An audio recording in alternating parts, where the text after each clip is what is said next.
can't even see the mountains, man. There's beautiful mountains all around us. You cannot see a single one of them. Columbus, that's what it'll be like if we go to Columbus, just into a wall of white. And not that it's bad out, it's just snow, typical winter snow. However, you can't see any of the local scenery. If you pull up at the town, you'll pull up at something and barely see it because it's covered in snow.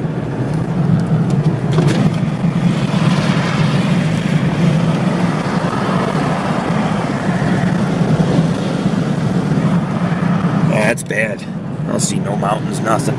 It's just like fog and a wall of white.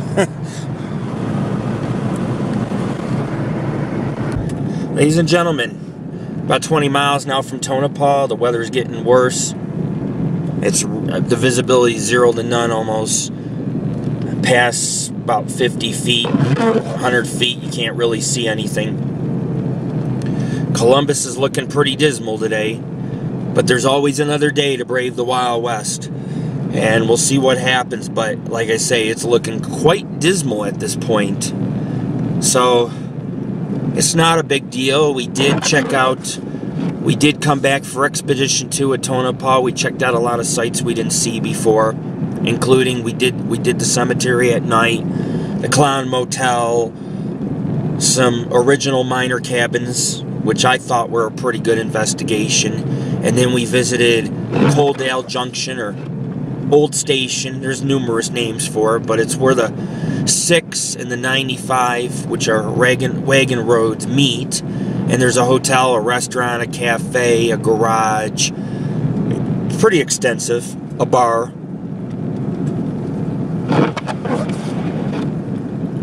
Wow, it's just getting worse and worse. But our turnoff is up here, and it's not looking good. It was okay back in Tonopah. It was just a few flakes. I was like, it's manageable. But this is getting to a point where we can barely almost see. And we have a couple 100 miles home, in addition to an 11-mile road to a ghost town. So I will check it out, but more than likely we'll have to reschedule it for March. There's also Silver Dike, which we can't access, because in a storm like this, you can't even drive through it. It's so bad in those canyons. You know, you're talking 2-3 feet of snow, high winds, cliffs. It's just very dangerous, and if you get caught up in a canyon like that and have to spend the night, you will freeze to death. It's below 0 now. You can only imagine what it's going to be like in a couple hours after it's about 3 feet of snow hits the region. But that's how it is when you live in the Nevada mountains. It's expected. You're going to come across random weather. And this storm, this isn't even the worst end of it. There's a band coming through. It's about 40 miles wide, and it's like top notch. You don't want to mess with it. It's going to be here in the next hour or two, and we're going to have to rough it. We're going to have to drive through it. We can always go to a ghost towns again and again on another weekend. However, you know, if you can't see the damn ghost towns, it's kind of useless to go to them. And right now, I can't see us seeing anything where we're heading, because we're driving into the storm. It's a road to Columbus. Got about an inch or two of snow on the ground. I'm going to take it so far as it'll let me. If worst case scenario starts snowing really bad or accumulating again, we'll have to fly out of here. But this is kind of an old utility road, meaning that there are power lines along here. There's 2 roads to Columbus. This looked like a more direct road all the way to the ghost town. As far as I'm concerned, ladies and gentlemen, a little snow is not going to stop me. Now, if it starts blizzarding and accumulating where we're going to get stuck, I'm out of here. But it's a flat road the whole way out. There's no climbs, no canyons, no mountains. I mean, there's mountains in the distance, but generally the road's pretty good. And it's pretty flat, and there's no potholes. So we'll try to check out Columbus. If I can get there, I'll do a historic video. We'll talk about it a little more. Columbus is the sister town of Candelaria. Candelaria exists on the other side of the mountain range up ahead. And it's been bought out by a new mining claim, therefore you can't access it anymore. There's even a sign, a road and a sign that takes you out there. But this ghost town here, we're driving through some salt flats. Actually, this is a lake bed. But this ghost town here is very small. It's in 2 to 3 different little areas you can pull up at and check out. And there's a small mill. I think there's even a mine. But this area here, it's just a small little ghost town. But what I'm here for is a cemetery. It's got a cemetery of about 200 crosses. And Benjamin Row is the only visible grave. Benjamin Row. But I'm going to get off of here because I got to concentrate. If all goes well, we should... Oh my God, a fucking rock.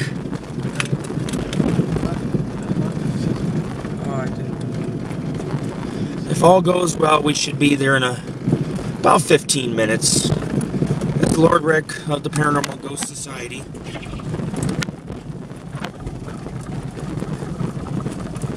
Can't see much of anything, but the road so far is not bad. Of course, granted, would not come back here in a car. I got automatic 4-wheel drive on everything, a quad, so I'm able to handle these roads much better than most vehicles. But you can see it's pretty flat, and it should take us out to the ghost town. Once we're done with Columbus, we're going to head for home. Wow. Nobody's been out here, and nobody's going to come out here, so we don't want to get stuck. Yeah, guys, we're driving through a dry lake bed. When there's no snow, there's salt flats everywhere. You can see salt. Tons of salt on both ends of the road. Of course, we can't see salt right now. But it's not too bad. It's not snowing, but there is snow on the ground. We may only have an hour before the next band of snow comes through, so we're really pressed for time. Like, we got to basically get here, take our photos, take our video, do some readings, and get the fuck out. I'm going to try to salvage this trip. For everyone who's watching, I'm going to salvage this trip and at least try to get something going before we head home. I mean, God knows, between the hotel and the food, I've spent a couple $100 this weekend. I don't want it to go to waste or be in vain, so we got to at least make an attempt to try to do a ghost town here. We'll be back with more footage. Driving through an old ancient lake bed right now to the ghost town of Columbus, named after Christopher Columbus. Columbus was developed in 1865. They built a quartz mill here, and then the camp and the town came later. William Troup discovered borax deposits here as well. I believe there were some springs, or at least this is an area that had the only source of water for miles.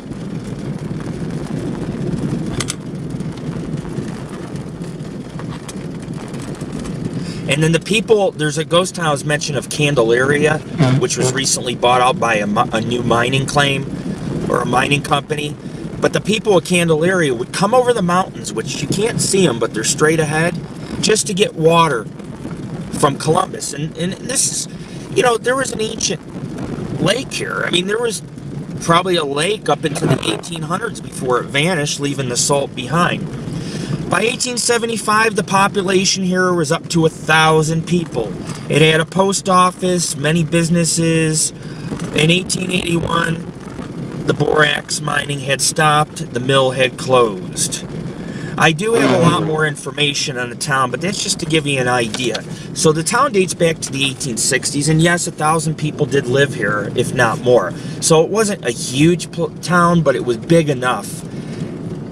And like most towns, when they ran out of minerals or the mines were depleted, the towns would die. The post office would close. People would move out, go to Tonopah, Belmont, somewhere else where there was better prospects. And then these towns would end up being abandoned, thus becoming ghost towns. We're almost there. We don't have much further to go. But everything is draped in snow. We may not see everything if it's under snow. However, coming here today will save me an extra trip of coming out here in March. Seriously. So hopefully we'll be able to at least see the town as brief as it is, get some photos and video, and shoot out of here and head for home.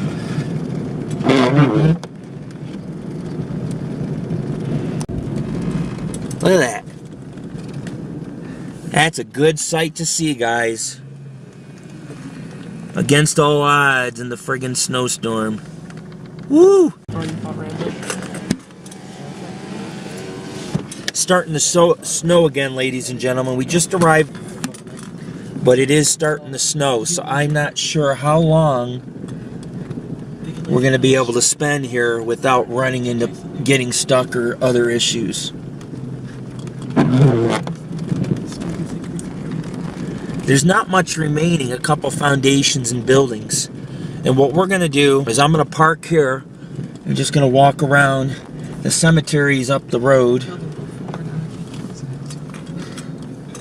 And then we'll go further up and check out the mill. I'm going to park here. And we're going to get our gear and we're going to do what we got to do, man. Do what we got to do. But the snow is thickening, so we're going to have to rush this. The snow's picking up and the weather's getting worse. We're very limited in what we can do. However, there's a mill site. It's called the there was Borax Works, as I was saying earlier. There was borax mines up here. And you can see the broken toe mine, or at least remnants of it, along the lake bed. What's this, man?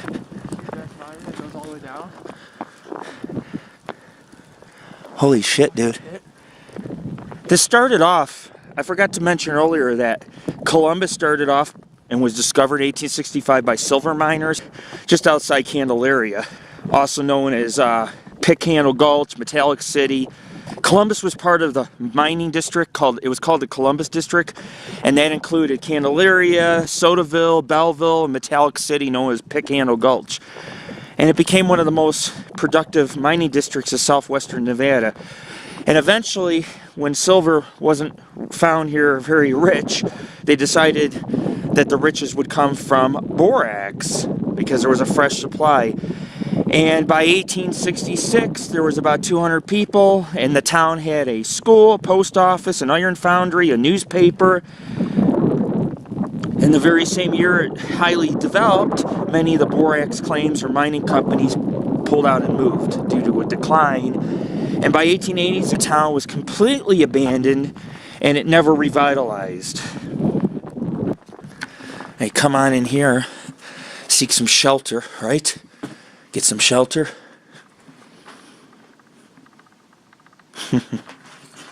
It's pretty cool. There's a mattress inside. Obviously, there's probably some bed bugs. Definitely would not want to sleep on that. Rat droppings on the mattress.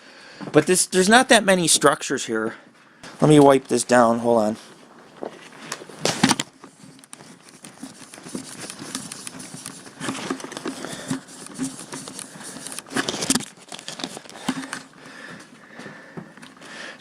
You can see a lot of debris. It's a foundation. There's some bed springs in there. Some piles of wood.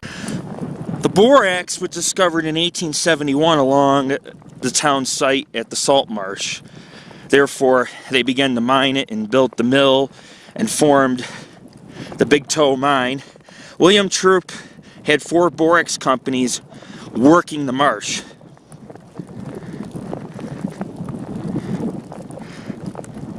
And in 1875, the town had peaked with nearly 1,000 residents. William Carruthers, in his Loafing Along Death Valley Trails, says that Francis M. Borax Smith discovered the borax mine at the Columbus Marsh. I don't know if that's true. As you know, Death Valley was full of borax mines. And eventually, borax mining became a little more popular as it started to spread throughout Nevada. Back then, people didn't know what borax was back in the day. Eventually, people realized that borax did have some value. And so if you didn't find gold or silver mining or stakes in that, you could always find stakes in borax along these salt marshes. You can't see the salt marsh. I mean, it's pretty bad out here, dude. It's pretty nasty. But there's a lot of open foundations. I'll show you them real quick. And that's all that's left of the town. Just a couple foundations or basements like this. So the footage may not be the best, only because we have a lot of snow. But this could have been where some borax mining took place, or some foundations where you had small miner cabins. That was the weirdest bird, dude. That bird had orange and black on it. You can see just a pile of rubble, ladies and gentlemen. There's not many structures remaining. I did? Yeah, you're on a bunch of nails. Oops. That's nothing new. I stepped on a nail a couple weeks ago. It went through my foot. And it was so cold I barely even felt it go through my foot. It hurt, but it numbed real quick. Oh, flower boxes. Here we go. We got this foundation back here. Just a basement with some bed springs left. Holy shit. This is a mine, dude. It's a friggin' pit. There's a bunch of rubble blocking it. So we're inside one of the only remaining structures in Columbus. There's only a couple. And then you have the mill and some stone or rocky foundations.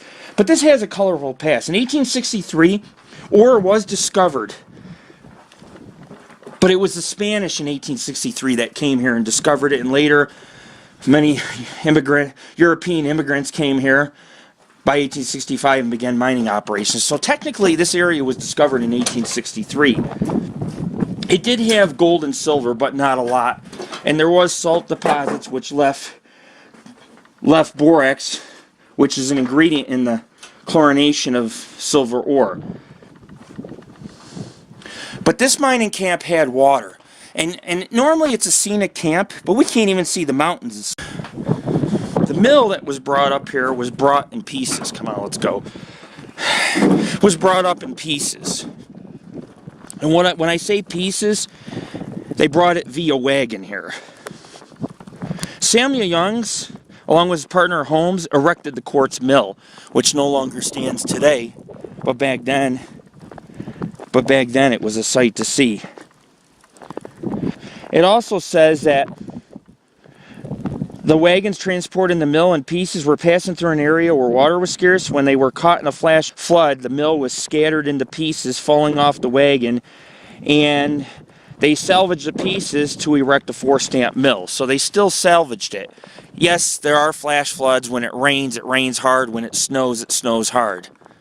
What the hell, dude? Seriously? It's an arrow pointing to the Jeep. Look. You see? It's pointing exactly at the Jeep. It's alright to go for a round. Can't get any worse than this, right? Yeah. I can also see the cemetery way off about a mile up the road here. You guys probably can't see it. I'll see if I can.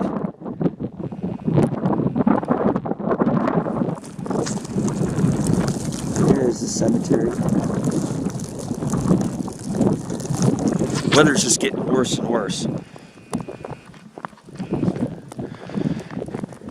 Eventually, they had animal pack trains, massive wagons with mules, oxen. They'd ship ore over the mountains from Candelaria. It's about 4 miles from here. You see that mountain straight ahead? That's where Candelaria is. But eventually the pack wagons were replaced. Come on, dude. They hired Chinese laborers. There's a lot of... Look at all these foundations. The Chinese laborers were skilled to drive over the mountains, and they take control of the wagons. And it was very dangerous work. They had to deal with winds, winter weather like this. I mean, you have to keep in mind, nobody vacated the town. Even in the winter, people still mined and drove these wagons. And by the way, this town, although it's no longer standing, it had a 14 by 20 lumber and adobe hotel. like this is built out of lumber, but it's also covered in adobe on the outside, which is falling apart. Whoa, we gotta be careful, dude.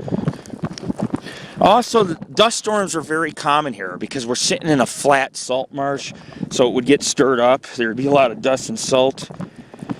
But this town did have, going back to what I was saying, it had a hotel and a saloon, just like any ghost town, really. And I can't see a lot of the remnants of the past, but there's bed springs, there's... Oh, you almost fell into mine. Oh shit, no. There's walls, there's... Right here, there's piles of barrels. Youngs and Holmes, who had claims in the town, because they wanted to create the town in their image, and it just wasn't working. I mean, when Holmes lost the squabble, he left swearing and said that he'd find grass growing in the streets of Columbus. Of course, grass never came to be because this was a very extreme desert town. Very hot in the summer, very cold in the winter. As you can see, I mean, we're getting hit with a lot of snow. However, the squabble almost spelled the end because Holmes tried to pretty much, you know, he's like, if I can't have it my way, there's not going to be a town. He owned one of the Northern Belt mines, one of Candelaria's top producing mining claims, and he immediately stopped shipping ore to Columbus out of spite and built a new mill and created a new town called Belleville. Yeah, he was pretty butthurt, which almost closed the borax town of Columbus. However, it was 1871 when Francis Marion Borax Smith, they call him Borax as a middle name, but Francis Marion Smith realized that the white stuff along the dry lake beds was borax and it could be mined. They also called it ulexite. And they could use the substance as a flux in soldering metals as well as a manufacture in artificial gems, soaps, and antiseptics. And of course today, as you guys know, laundry soap. And Smith is the guy who staked the claim. He was very well known. And Smith staked the claim, and the rest is history, and others came and also had stake claims. But he gained possession of borax works at Columbus and created a Pacific Coast Borax Company, which I also believe is up in Death Valley. Obviously, he did a lot of borax mining in Death Valley, but he owned claims and stakes here. So when I get to the cemetery, I'll talk a little bit more about the town's history, because I have a perfect story to share about the town itself. But you can clearly see, I mean, the weather's getting really bad, dude. I mean, it's snowing. We may get stuck up here. I only have probably about another half hour before it really starts to accumulate and visibility becomes 0 to none.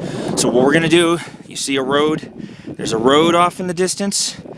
Go to the cemetery, then we're going to go down this road to the mill, and then we're going to peel the hell out of here and escape this storm. Well, there is no escape. It's 100 miles in both directions. So, and we still got to drive through it. But you know, we're getting it done. We're getting it done. The downside to investigating in the winter is the cameras get wet, the lens gets a bunch of snow on it, there's nails under the snow, there's mine shafts you can't see. So we got to be careful. But the thing is, we're already out here in the middle of nowhere, so you might as well chance it and at least finish what you came to do. And that's exactly what we're doing. We're finishing what we came to do.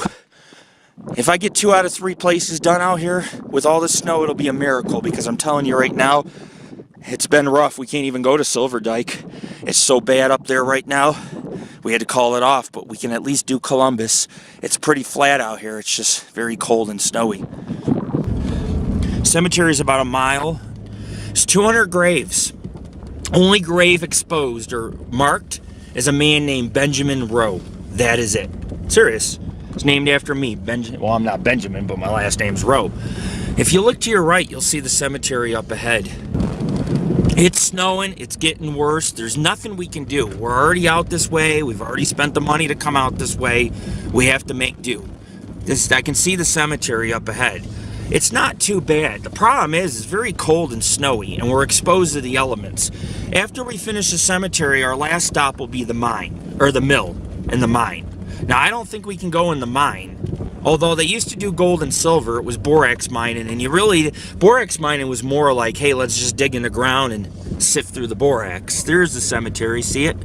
Out in the middle of nowhere. It's pretty spooky, man. A lot of people miss it because it sits out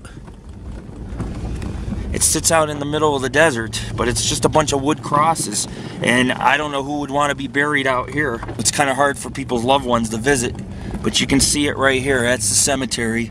It's not very large.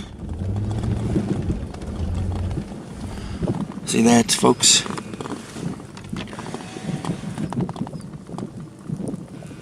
What the hell, dude?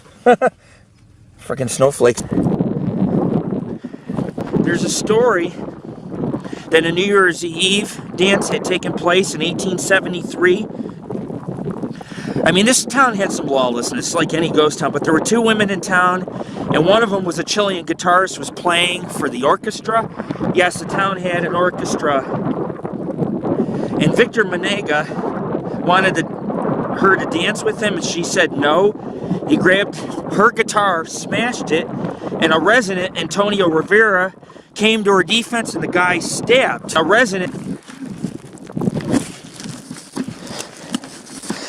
He was arrested, but didn't remain in jail, got out, and you know what happened?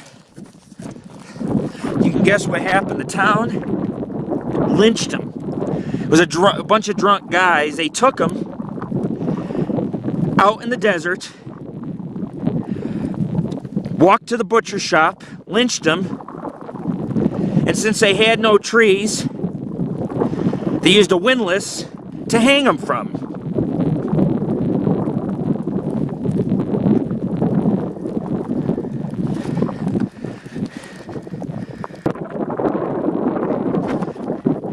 And of course, when the men came back to cut down the murderer, he was still jerking. He was still alive.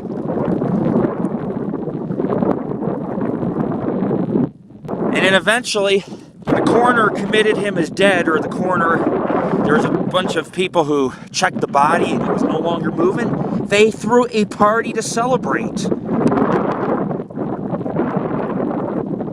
And of course, when deputies appeared from San Bernardino, they arrived with a warrant to charge him with 2 murders. This guy was a bad guy. So obviously there was some Western justice and they hung him. I mean, there was some lawlessness, but there was also a lot of justice. And you can clearly see the weather's getting bad, dude. We're getting a snowstorm and a blizzard going on right now. I don't have a lot of time. I don't have a lot of time but to go in here and take a few photos.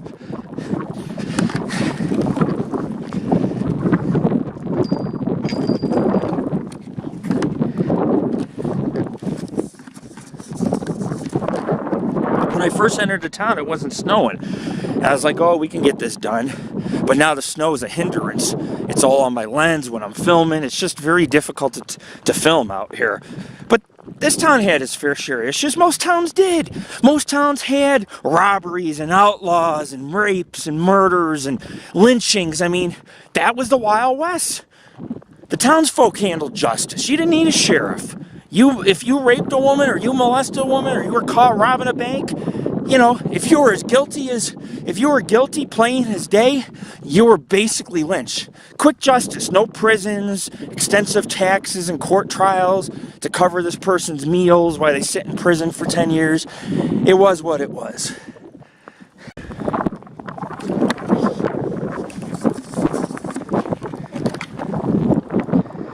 It's getting pretty rough out here, so I cannot spend most time. All these graves are unmarked.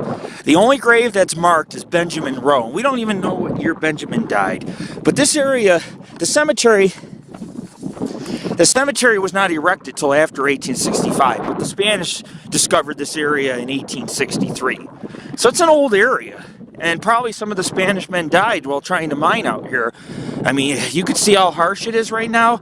Imagine what it's like to live here and not have firewood, or you'd freeze to death.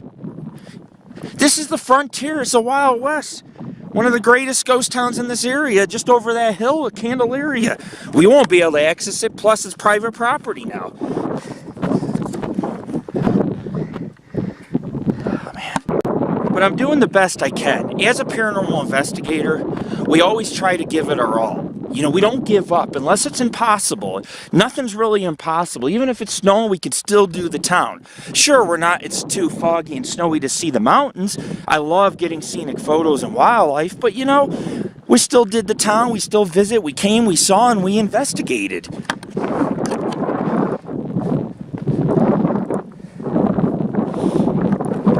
That's a lot more than most paranormal groups, seriously. But I can't spend much time here.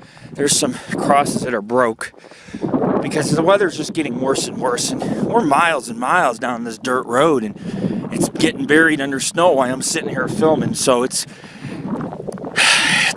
a test because we're pressed for time, and it's going to end very soon. We're not going to get out of here, so I got to get out of here. We're going to go visit the old mill. It's pretty extensive. I'll go through it real quick and film, take some photos, and then we got to make our way back to the highway through the salt flats and through the desert and try to get home through this snowstorm. We got to head north up towards Lake Tahoe. It's going to be trying, but we'll do it. We've done Tonopah, the Clown Motel, Tonopah Old Cemetery, Coaldale Old Station, or Coaldale Junction, and now here we are in the ghost town of Columbus. Silver Dike, we have to reschedule, can't access it right now. We would have been able to access it minus the fact that it's snowing really bad up there this morning. It's high up in the mountains and can't even get there. So we'll have to come back in another month or two to do the ghost town Silver Dike. But at least we got Columbus done, and we're on our way to some other great things in this region. And I'm also looking for Benjamin Rowe, and I'm not seeing him, because I would like to take a picture of Benjamin if I could find out his grave. If anybody's here with me, give me a sign you're here. I'm still trying to take some EVPs. If I come out of here with a decent EVP, I can declare this place haunted. But I don't declare any place haunted unless I get some substantial evidence. I don't want these people to be like, oh, it's creepy, it's haunted. I got to have an EVP, an apparition photo, or physically see something or hear something, which last night we investigated some of the oldest houses and miner cabins in Tonopah, and I came across some weird sounds that I can't explain. So we came back to Tonopah to do those cabins. So it was a huge success this weekend. Minus the weather has been put a little damper and we weren't able to do everything. But we did about 75% of everything. So we do deserve some credit. We deserve some credit.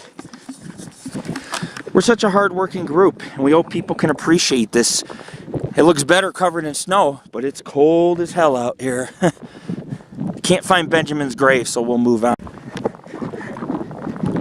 It's not a bad little ghost town. I just, like I say, I can't see all the relics of the past. There's machinery and bean cans and all sorts of stuff, but you can't see it. It's all under snow right now. It wasn't like a week ago. It was 60 degrees out here. 60 degrees! And now it's below zero and snowing. You know, welcome to the wilderness of Nevada, the frontier. There's over 200 graves. Only half of them are marked with crosses.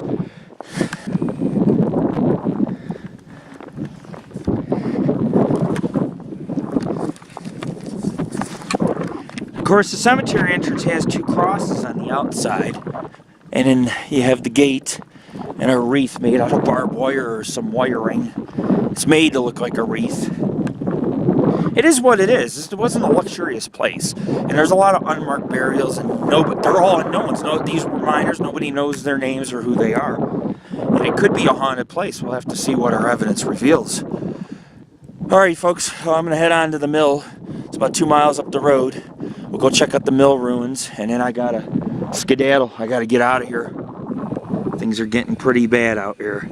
You got to give us credit for making an attempt to come to this place and do it. It's a lot more than what most people would do. But there's nothing out in the void. It's just a white wall. Can't even see the mountains hardly. Alright folks, we're going to try to head on down this road to the mill. The reason why I'm filming is just kind of show you what it's like. I mean, the visibility's poor. It's next to none. It's snowing. We can't really see anything. My defroster's not working. so I gotta manually wipe my window. The camera's fogging up, but we're doing it.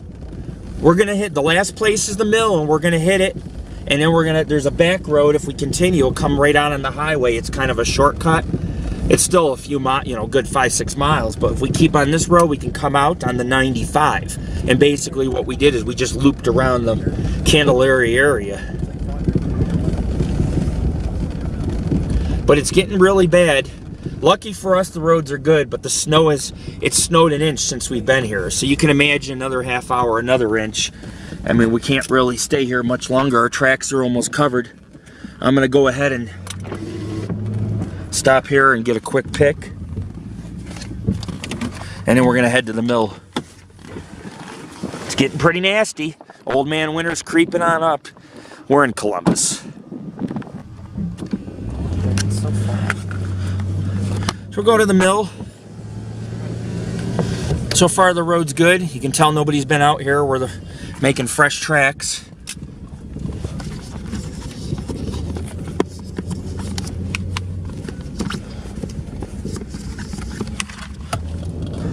The mill sat about a mile outside town. Just like most mines, just like Tonopah, the mill sat above the town. I think I gotta go this way, but I'm not sure.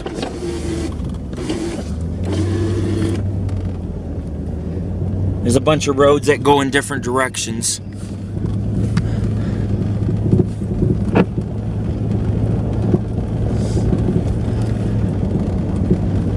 This road will take us out to the highway. Instead of going back the other highway where it's nasty, this will take us to the main highway. It just loops around, dude. But I'm looking around and I so far don't see the mill. We'll check up here.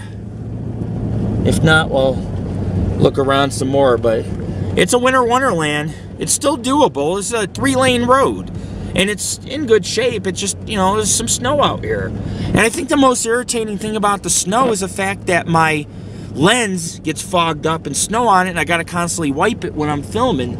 That I don't like. There's the salt flats right there, where it's all flat out there. This used to be an ancient lake bed. There's not much remaining anymore. Someone dumped the tire out here.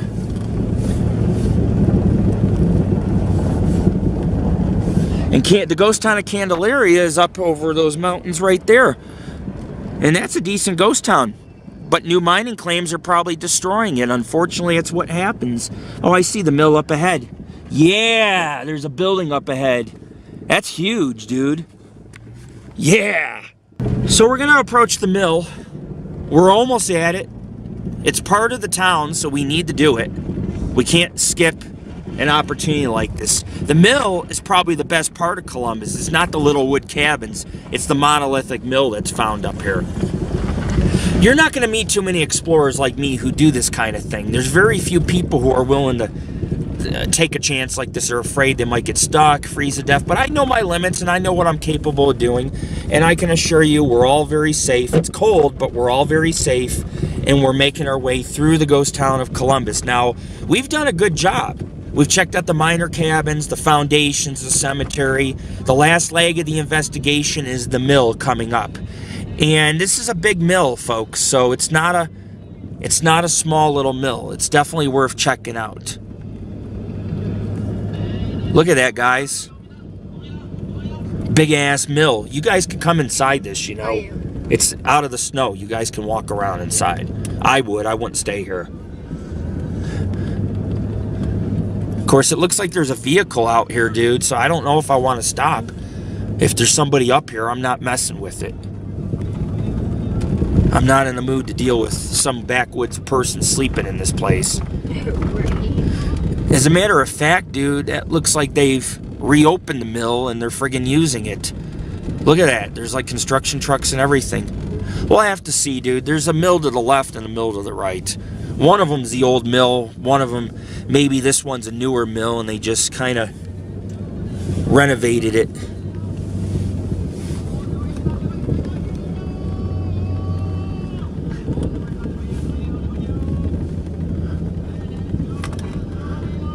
Oh yeah, dude, this is a new mining operation here. That's the old mill. Alright guys, well, let me get a picture up here.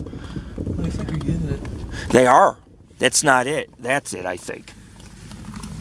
But according to the maps, it shows it on this side of the road and a bunch of abandoned buildings and water tanks, but that doesn't look abandoned. That looks like that's been like rebuilt or added on, like some new mine bought it. Oh, there we go. There's a building there.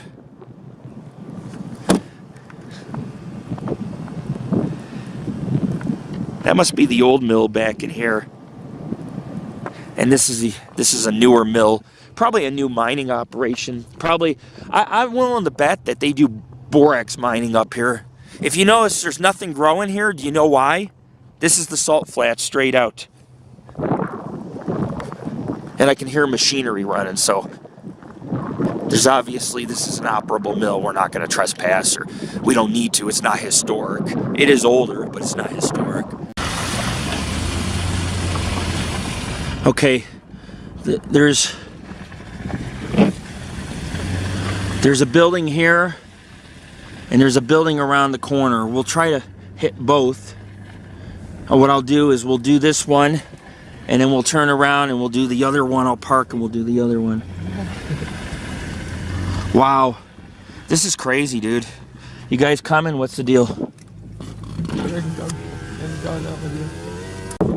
So Jared and I, we're gonna go ahead and do the mill. Whoa, look at that bird, dude. I don't know if that was an eagle, but that was a big ass bird. Yeah, it's a mining operation. They're probably still doing borax mining. You know, borax for laundry detergent. It's in laundry detergent, but it's also used to polish gems. This is the mill, folks. It's not as old as you'd think. I mean, it looks like cinder blocks it's made of. It may not be as old of a building, but there is another building on the other end made of wood that's older, and we'll go down the little road. I'll park and walk up to that too. But for now, we're going to check out this. I mean, there's a road that heads out to the highway, a back road I'm going to take just to get the hell out of here quick, because it's getting really bad right now. Really, really bad. Just worse by the minute. It is like a castle. A bunch of ruins, you know? I'm all for adventure. It may be snowing, but that's not going to stop us from doing what we got to do. You know what I'm saying? Real explorers will verse every weather phenomena possible. Rain, extreme snow, winds, they'll battle it all just to get the photos and pictures and video, or to get the video and the pictures and a good story, whether it's a UFO. Because of a day like this, we could see a UFO in the desert because there's no humans out here. Rewards outweigh the risks sometimes. And I see paranormal shit when it's hard to get to a place, and when there's hardly any people around a place like today where it's snowing. Here's the old mill. Jared and I are going to go inside. We'll take a little peek inside the mill itself. I've never seen a mill like this before. Climb that ladder, boy. All right, well, here, you film me climbing the ladder. We'll see. I'm going to show people how to climb a ladder safely now. Okay, you ready?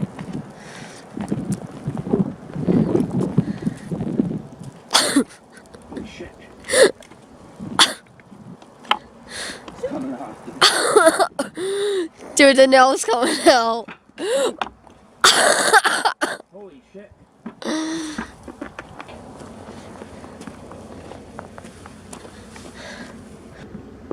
But you can see there's nothing out here. I really can't get scenic photos. I mean, I've gotten a couple pictures of the mountains, snow covered, but the visibility is so poor out here today. I did climb the ladder. It was just for fun. It's not really safe, but it held me. I mean, I pulled on it first to make sure it wasn't going to fall apart. I don't know what was stored here. So go ahead. We're going to check out the inside. We got to be careful. There's nails sticking up. Obviously, there was machinery and other structures or rooms inside the mill.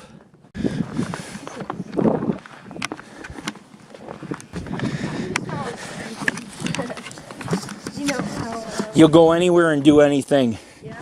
Like a real wild western frontier man, right? So we'll walk around the mill about 5 more minutes, folks. just so I can grab some more pictures and kind of show you all that's here. Videotape it. It's pretty cool. It's really cool back in here. It's like a basement. A lot of basements with cinder blocks and machinery and metal bars. Looked like they had something running down here. See how it's curved? And then it ran down. Look. It's almost like they had something. Whoa. Did I drop anything? I thought I dropped something. Look. It's all smooth on both ends. Like it ran down into there and then poured down and was processed. Like multiple stations that processed the borax. If this is probably borax since it's near the salt flats. Well, there was some gold and silver stamp mills here, but they didn't find much gold and silver. One last thing, ladies and gentlemen, one last thing I want to show you. There are huge support beams, which are they probably had some tram system like railroad ties or ore cart ties. You could tell. I'll tell you why I know this real quick. Because it looked like they had right here a tram system. You can see a bunch of wood framing and railroad ties or ore cart ties. But you could see, look at this. There's a bolt and some metal bars. Yeah, it probably had rails that ran through here. They probably had a tram with ore cart tracks. And when they processed the borax, they may have loaded it up and shipped it out. That's because they had a metal bar in there. So you can see, ladies and gentlemen, a couple minor cabins, some stone foundations, the cemetery and the mill is all that remains of Columbus. I believe they named it after Christopher Columbus. At least there was an article I read about that. I don't know. You know, I read things and then what I do is I come out here and I talk about them on video, and it doesn't always make them true. I mean, I'm always honest, and everything, sometimes things are pure speculation because we weren't alive back then. However, you know, we're out here not only to get paranormal evidence, but to kind of uncover some of the history to the area. And this is about as close as I'll ever get to Candelaria since the town's off limits. It used to be a great ghost town, but much like Rawhide, new mines are revitalized. There's new mines, new claims, and they generally block off the town, tear the town up, and that way nobody comes out and messes with the mine. It's sad. History gets lost all the time. This mill in Columbia could be gone someday with these new mining operations like the one you see ahead. Some people, folks, might call me crazy. But you know what? Weather's just weather. There's always going to be snow and rain. You can let it deter you. You can get what you need to do done. And granted, you know, the snow was a little difficult and impeding on our investigation. But you know what? We conquered Columbus. We did it in a snowstorm. Of course, it's tapering off, but it's still snowing gently, and visibility still next to none when it comes in the mountains ahead. It's still a pretty cool place, and it's still well worth checking out. And I seen a giant bird, which probably would look like maybe an eagle, and that was pretty cool. I didn't try to get a picture or video, and the thing flew in the mill and out the window and was gone. You get used to it. When we were based in Buffalo, we went out every weekend for 3 years. And every weekend in the winter, we went out in snow to do mills, abandoned hospitals, abandoned houses. We'd hike in the woods on trails looking for this creature called Hi-Hat and this other, and Bigfoot. And you know what? Because it was winter and nobody was out, we would get some of the best evidence ever. So I believe coming out here is not in vain or is not a regret, because I believe that by being here and putting ourselves in the here and now, it's quite possible that we might witness something paranormal, and we may not. I may only get one EVP, but you know what? At least it's some kind of evidence to prove there is ghosts here, right? Yeah. Oh yeah, I always find stuff in the winter. I find strange tracks, and there's UFOs sometimes in the winter. I get photos of UFOs. We always find stuff in the winter because there's less people out and all that. And I told them, I said, you know, if the road's good, I'll take it. If it starts snowing really bad, I'll go. Because for a while there, it was snowing really hard in the cemetery, but now look, it's just light snow. So there's no excuse why we can't do this just because of a little light snow. The road's good. We're not going to get stuck. So what? It's cold. We can dress warmer. We can put more clothes on. We can go warm up at a gas station 20 miles up the road. So I'm not like scared. I'm not worried or shaking in my boots, you know what I'm saying? But folks, this is the mill. Jared and I got one more little building to explore, and then we're gonna leave Columbus. Hopefully this road will, I know this road heads along the mountains, but hopefully this road continues east and will take us out on the 95, which I think it does. I think that there's a little station right there. I think that a way station or something with an overhang. I think that the miners take this way. They don't take these back roads through the salt flats. This is the main road out of town, which we didn't take because it's not labeled. There's just a bunch of dirt roads you turn off at. You could ride through the desert 100 miles and get lost in a storm, so we don't want to do that. I made sure I took this road in, and I'll take this road out since it goes east. It's a good road. I'm assuming it'll come out in the 95. I'm pretty good with directions. I study maps for hours on end. And so we're going to take one of the main ways out of here before the snow gets there's too much accumulation. But I brought you Columbus Mill. It's up on a hillside, surrounded by mountains. Just on the other side is another ghost town called Candelaria. Not too far from here is Belleville, which was created by one of the main business tycoons in town who was butthurt because they were trying to make the town a certain way and the two men were butting heads. So he's like, I'll just create a new mill in another town nearby. But those towns are hard to get to, so we won't be doing Belleville, we won't be doing Candelaria. But what we will do, and what we have done, is Columbus, Nevada.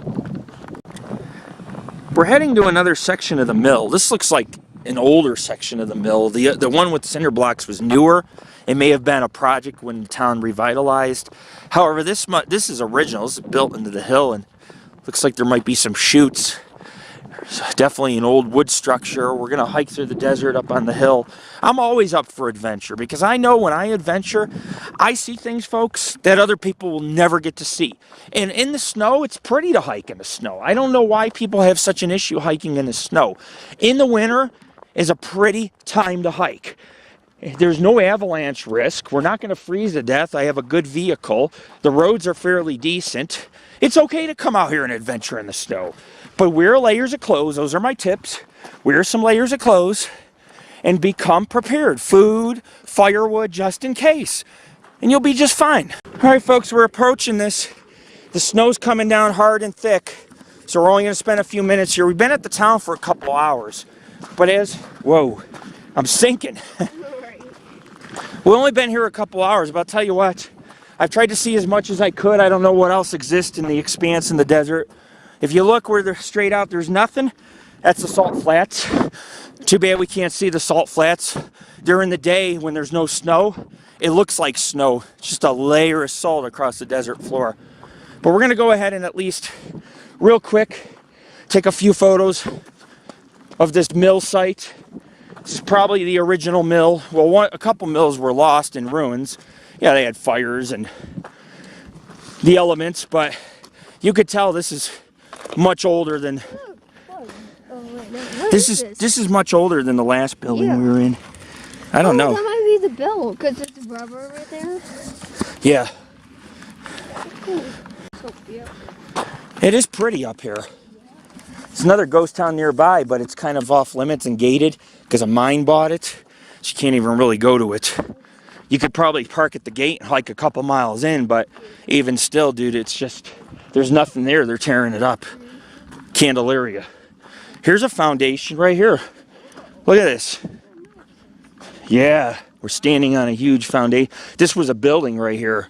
There's probably walls around it in front of the mill itself. Folks, I'm going to go ahead and I'm going to look up here and get some pictures. And then we're going to head back. It's hard to believe 1,000 people lived here. 1,000 people. Even had a post office and a school and stores. And now all that remains is a mill and a couple piles of woods and some foundations. It's what it's been reduced to. But you could tell it was a big town. It had 200 burials. That's a pretty good sized town. I don't know what's up here. Here we go. Did you find anything? I'll go up on top. Watch the nails. Wow. Just debris piles everywhere. Used to be some big tanks, water tanks. I don't see them anymore. Cool. Pretty cool place. Also, ladies and gentlemen, I want to show you something before we leave. Besides checking out our site at www.paranormalghostsociety.org, we have almost 1,200 paranormal and urban exploration cases or locations. But I wanted to show you, I found this old sodium cyanide barrel, or I found this old sodium cyanide drum. Look at that, 1 ounce cyanoids, it says. 96, 98% NaCN. Pretty cool. Look at that. So with that in mind, folks, Jared and I have completed Columbus. He wasn't there for the first part of the investigation. He was napping and sleeping and tired. But he did help me with the mill sites.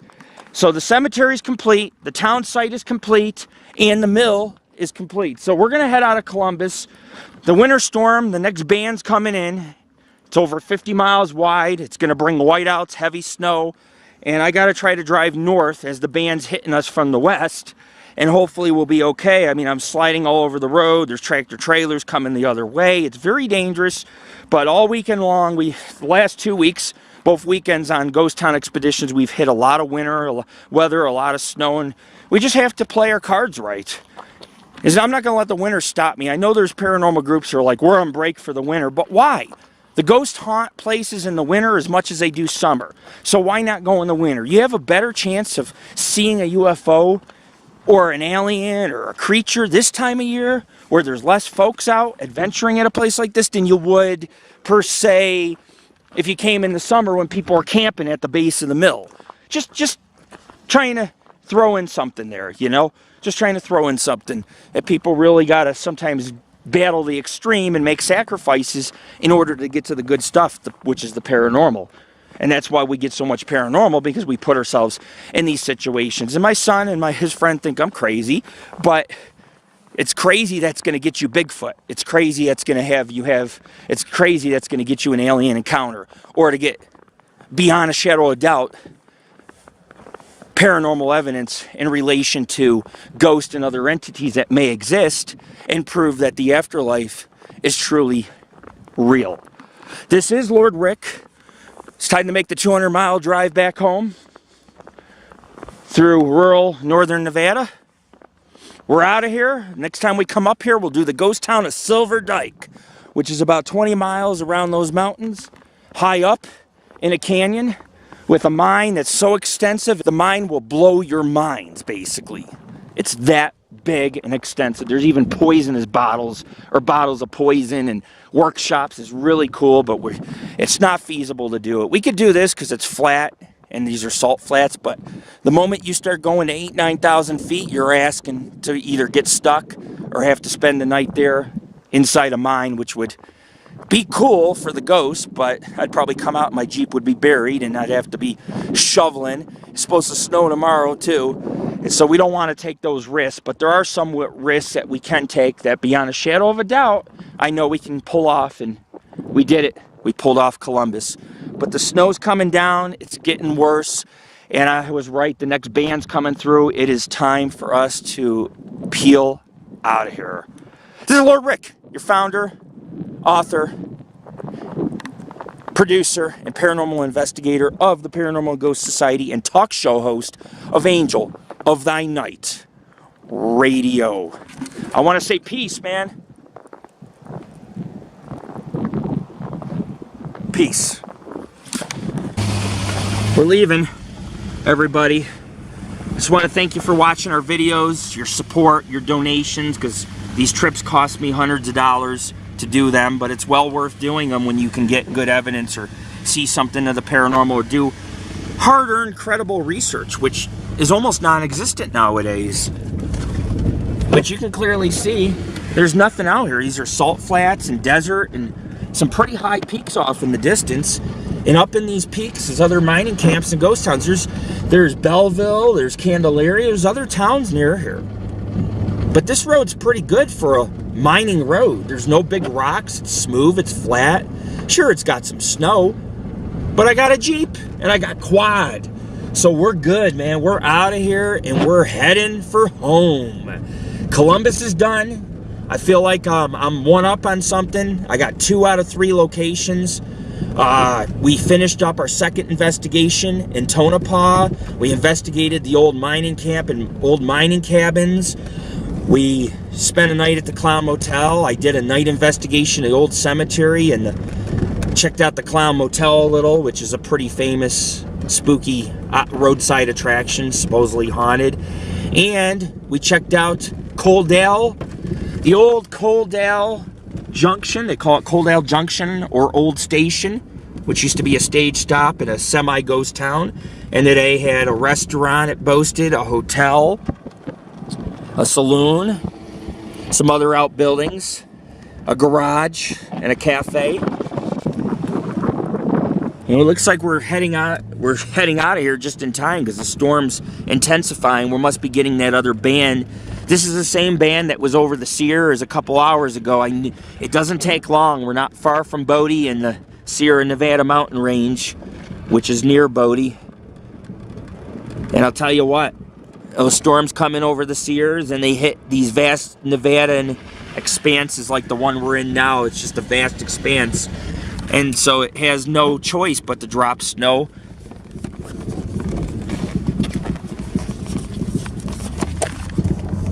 It has no choice but to drop snow because the air cools, precipitating in the mountains, moisture gets collected, and then it travels over the Sierras and hits multiple mountain ranges that crisscross throughout Nevada, including the range that's found here, which you see right here in my video. And that's why the weather is so terrible, because we have another band coming through, and this one's much worse. It was sitting over the Sierras, and we're talking blizzard, and now it's starting to come. And either way, whether I didn't come here today or I did or did not, we would still have to drive through the snowstorm, and we'd still have to drive through the snow home. But there is 95A, which is it's the highway that goes from north to south. It's one of the only highways in this region. And we're almost there. The end of the mountains is right here, and it's just around the corner of the mountains. I took some scenic pictures for everyone. I could not get, usually on a clear day you could see about 100 miles of mountains out here, but I only was able to get a few of the mountains surrounding the town up close. I did what I had to do, and I did what I could, everyone.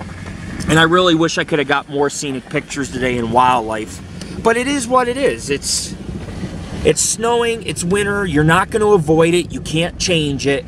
You could let it stop you from going to the mall or going out to eat or exploring or checking out ghost town, whatever it is you do.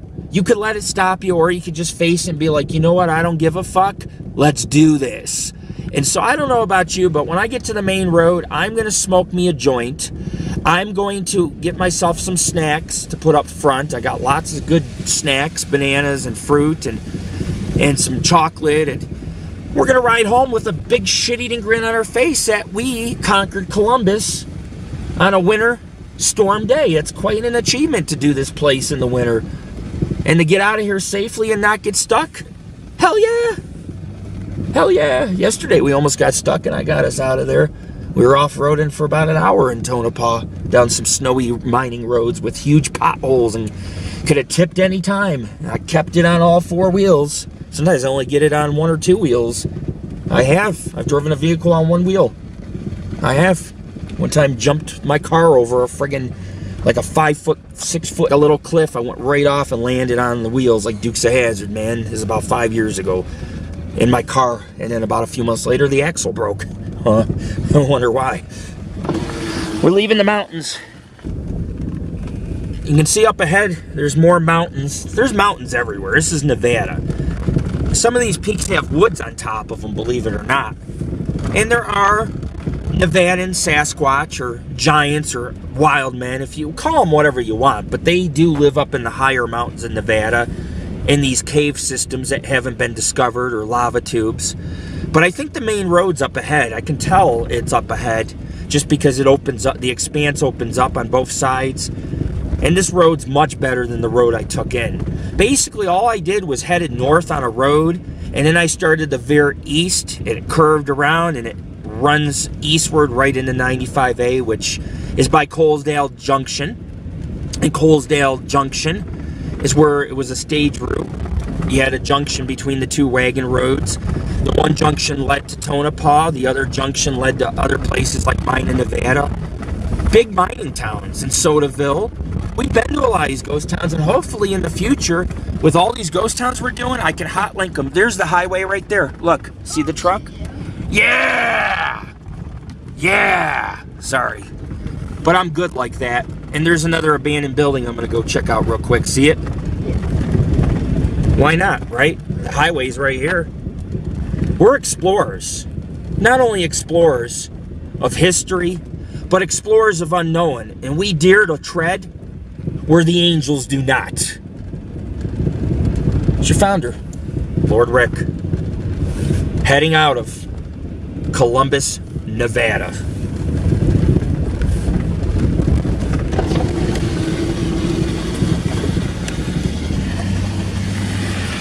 Dude, I can just drive right up to it.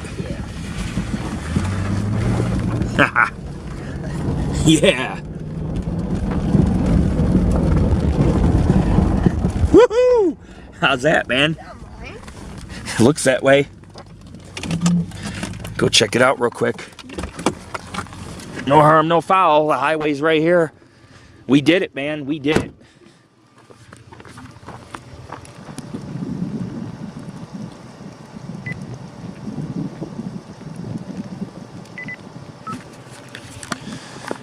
Keep in mind, everyone, I'm a professional.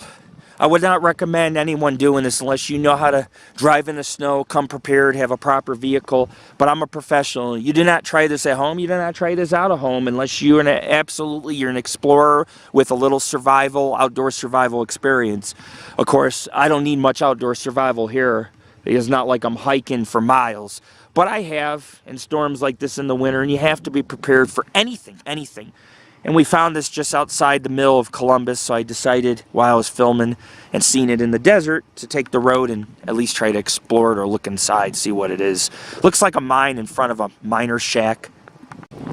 There's all kinds of things out near Tonopah. And you have Coaldale Station right over here. So there's, you got to check it out. There's ghost towns. This is where the Wild West was really born out in this region. A lot of old mining camps and towns since the 1850s and 60s. Oh yeah, that's a mine shaft straight up.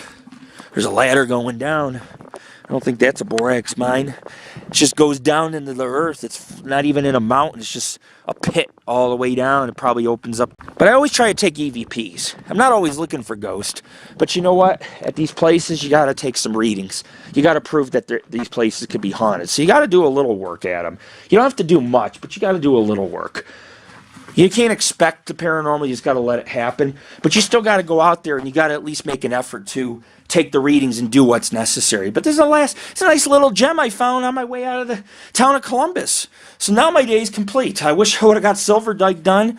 I would have loved to do Silver Dyke. It's a fine ghost town, but there's always another day. We did brave the Wild West. We seen a lot of sights. You see those cactuses? There's these rats that try to... You can actually pull the needles off or crack them open, and you can eat the pulp inside. But rats also use them to nest. And yes, they will perish a steel-toed boot. They will go right through the rubber and the leather. You have to be careful. One time I had 7 of them from a cactus pull off, and they all stuck in my leg. I had to pull them out. I've been injured 5-6 times. I fell on those ones too. And they will cause excruciating pain and bleeding. And if you see these little cactus, I call them cactus balls because or spike balls, because they're just little balls that pull off the plant with spikes, and they will stick to boots or anything, and you got to bring pliers to pull them out of the skin. And I didn't have pliers, so I used to just try to pull them out in other ways by using my paranormal equipment, or I sometimes have pliers and things, but there's other times you walk out of the car, you go 20 feet from the car, and oops. You didn't see that cactus, or you fell over on a steep slope and bam, you brush up against it and it gets you in the shoe or gets you in the foot or whatever. I just want to show you them because I do believe in safety, and I do believe in educating people so that way when they come out to these ghost towns with their family, they have some know-how and they've been taught a few things so they're not just going in blind.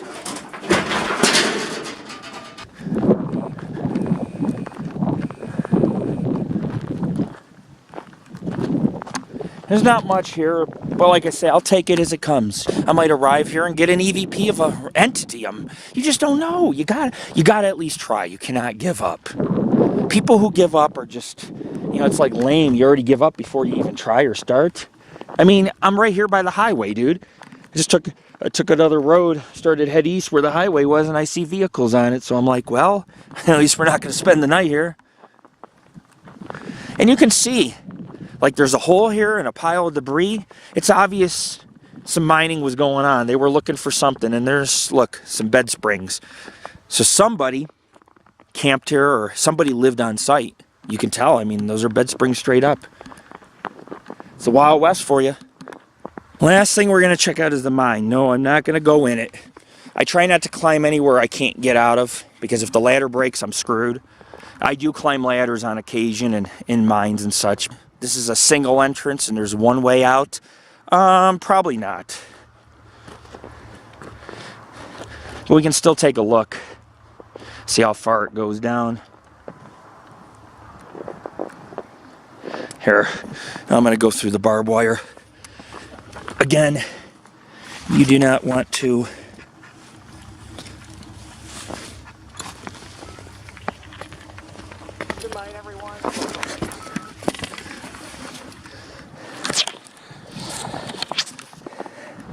Okay, I'm over. Holy shit, dude. That ladder's barely hanging on. I wouldn't trust it. It's not even secured, dude. The top is held by these little metal tabs. Look at this. That's all it's held by for probably 100 feet.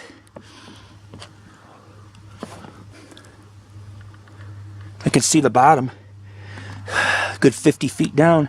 Look at that. Into the darkness. Some mines go 3,000 feet down, not this one. But this was a pretty deep mine. I'm pretty sure once you get to the bottom, it probably opens up into a bunch of tunnels. So we're done with Columbus. We finished up at this mine. I definitely am not climbing to the bottom. It's just like I say, there might be dead air pockets because it's got poor ventilation. It's just a pit in the ground, and that ladder is weak. But I did at least come here and I did photograph the shaft. So you can kind of see that Columbus had other mines besides the borax. Look, somebody tied this. Probably people been down there. It's just careless. You got to be careful.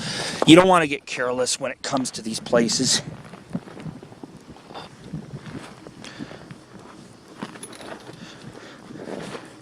And yes, we do go under and climb barbed wire. This is not a pussy group. We'll do what we have to do to explore, but we'll also do it cautiously and safe. You notice I didn't go down there, I just filmed it. And that's how it should be. Unless you know it's absolutely safe, you just don't go down where you may not get up from. Or if the ladder gives away, you're stuck down a pit. And it's snowing, and that snow's going to have probably 4 feet of snow if it keeps snowing down there collecting, and then yeah, you'll be screwed. So, but we're near the highway, but still I don't need the firefighters to throw me down a rope. I don't need to fall down the ladder and die either. But we're out of here. It's the last of Columbus, the last remnants of Columbus. Pretty cool. One final thought for the day. Dude, that's spooky. That thing's deep. One final thought of the day is this is an open pit mine. I don't know if they mine borax, but there is borax found throughout this valley due to the salt flats, which borax is found in detergent and used for other things like polishing metals, and used in other mining, like you use one product to process another product with minerals. But if you look, it's a big open pit. This is an open pit mine, and at the bottom is a lake or a pond. And it's been around for so long, there's actually trees and brush growing down in there because it's so moist and lush and the sun doesn't beam directly down. So you get these cottonwoods and these brush and sagebrush and trees that grow here.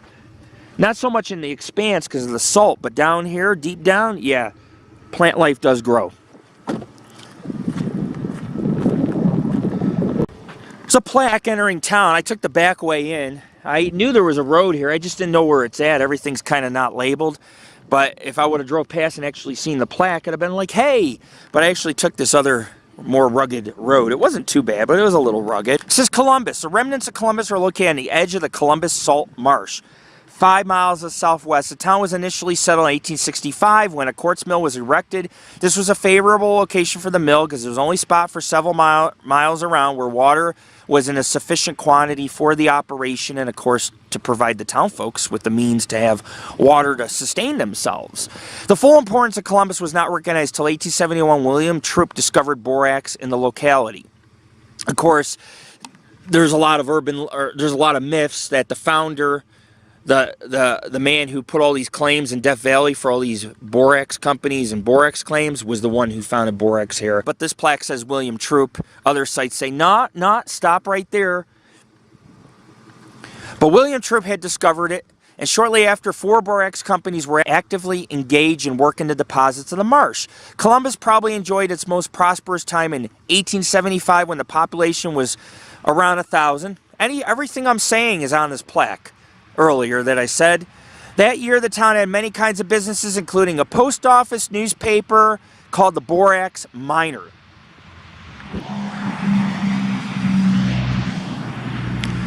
That year, the town had many kinds of business establishments. They had a post office, a school, a newspaper, and the newspaper was called the Borax Miner. In 1881, 100 people were left after the borax mining operations practically ceased to exist. All mining and milling stopped shortly after that time, and the town of Columbus was abandoned. It's Walker Lake. All Walker Lake? That's Walker Lake. The Native Americans utilize this for thousands of years. It's like the 3rd largest or 2nd largest lake in Nevada. Well, Pyramid Lake's the 3rd largest, I think. And then you have Lake Tahoe, which borders Nevada, is the 1st of the largest, and then Lake Mead. But Walker Lake's up there. It's within the top 5 large lakes. You can see, folks, there's nothing out there. It's a huge lake. There's mountains backdropping it. You can't see them. There's a lot of fog and it's snowing. Although the snow's not sticking on the road here like it was out near Tonopah and Columbus. I wanted to tell everyone something strange did happen to me at the Clown Motel. I had a few strange things happen, but one thing that happened is I went to bed last night. I plugged in my phone. It was charging. I set the alarm. I wake up this morning and I don't even think my phone was plugged in, and it was dead because it was almost out of battery, but it was completely dead and it wouldn't turn on. And I plugged it in the wall, and then 10 minutes later it said 5%. And I'm just like, whoa, how could there be no power when I was charging it all night? That place is just strange, man. Just strange. Just like the keys. You know, I hand over the keys to my son, and then they appear in my pocket. But I gotta go. We're heading home. I just thought I would film a little quick clip of Walker Lake. We just left Hawthorne, which is, it's a weapon military base. They have like ammo depots and missiles. They store a lot of the country's military ballistic weapons. So you drive past a lot of ammo barracks, or ammo bunkers, I should say. And now we're heading north, up towards the Lake Tahoe region of Nevada. And we still got about 90 miles to Gardnerville to drop my son's friend off, and then I gotta head home myself. It's been a good expedition. We have had to encounter a lot of elements. It is what it is. We can't change those things. It adds some pizzazz into the expedition, a little more adventure, makes us work a little harder for it.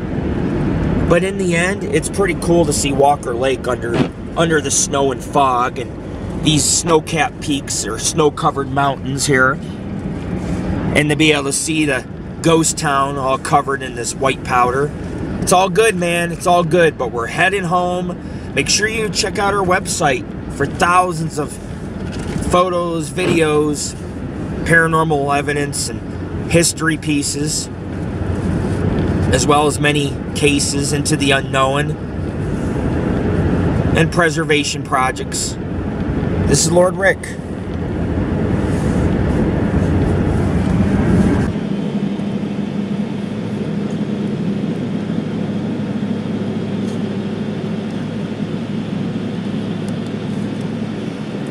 Not Not too icy. When it's icy through here, you gotta go real slow. There's so many hairpin turns, not even funny. You gotta cross this entire range to get over to.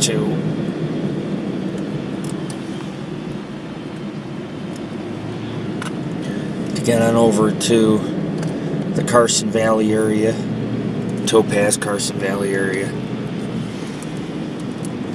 Still snowing. We're almost home though.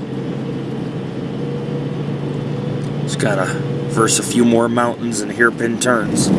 There's Walker Creek. A Paiute in the region. We're here for thousands of years fishing in Walker Creek. Actually, it's the Walker River, pardon me.